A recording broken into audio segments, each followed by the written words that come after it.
Hey folks, welcome to Pre-Patch and a quick overview of the top Ret Paladin talent builds.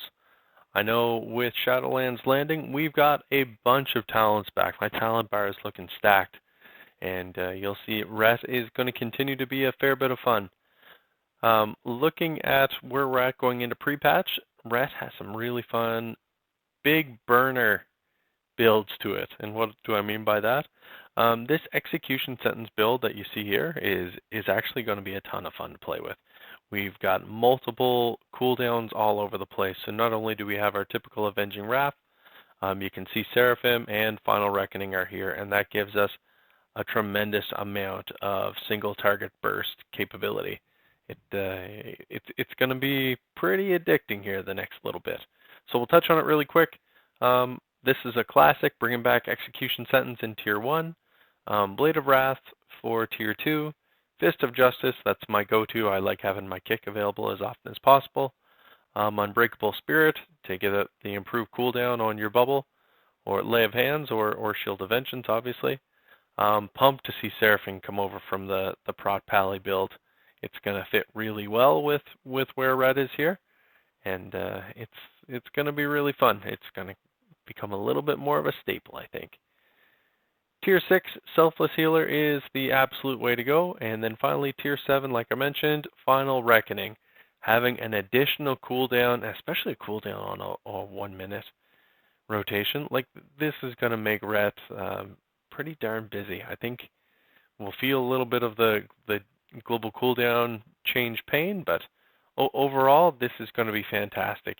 If you're looking for a single target, if you're looking to push some of the BFA raids, I would recommend rolling with this build here.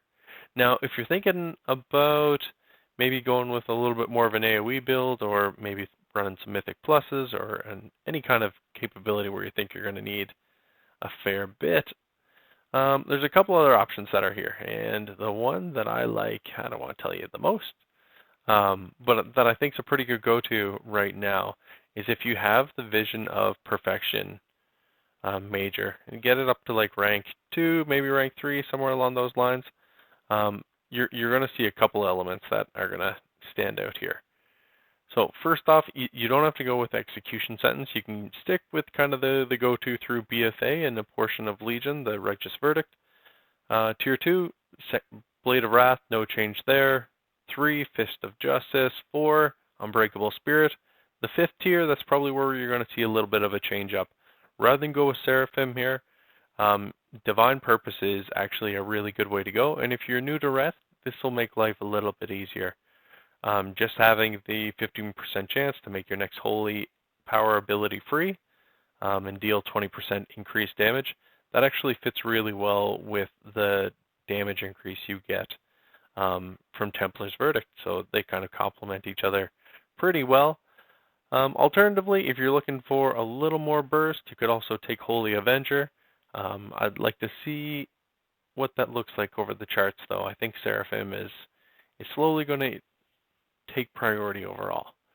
For Tier 6, no change. Selfless Healer, again, is going to be our go-to on this build.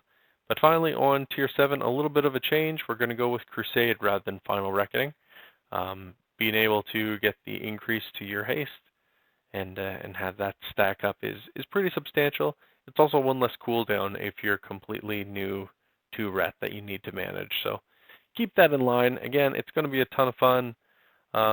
Honestly, almost all the changes that Ret is rolling with, looking at the pre-patch here, I think they're all favorable from a kit standpoint. Probably the biggest thing that I'm a little sore of is that Wake of Ashes is dropping from 5 holy power generation down to 3. Ultimately, if that is the worst pruning that we see, while we get all these fun talents and a few different builds to play with back, then I'm going to be entertained playing my Ret.